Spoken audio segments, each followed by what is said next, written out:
Yung chef namin ngayon, no? Welder. 75 minutos yung mga pre. Ayusin mo yan, baka ano yan, ha? 40 lang. 41 kaya natin para safe. Oo, Yung forma, no? Bantay, oh. Babantay yung tawahin niya, oh. Solid man. At Kuya Koy. Mag-adjust daw, sabi ng foreman. Adjust, ay turo mo. Katulad ka na sa akin. May aircon din pala si boss. Engineer, ayan, oh. Engineer. Mga kaibigan, no? Nag-spot-spot na sila, oh. Ano naman kasi sa salamin hindi ginagamit. Ayusin niya yan, ha? Foreman, no? Kabantay sa inyo, oh. Oh.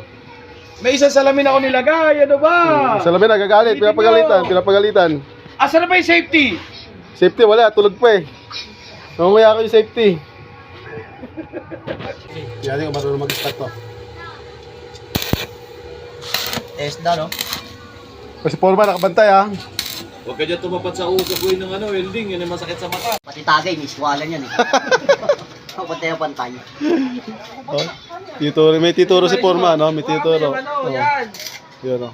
Hawakan daw. Hoy, hawakan nyo raw. Guys, so matatapos na namin.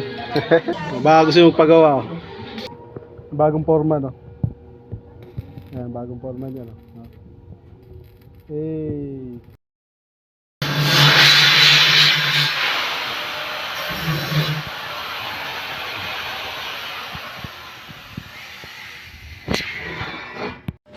Finished product.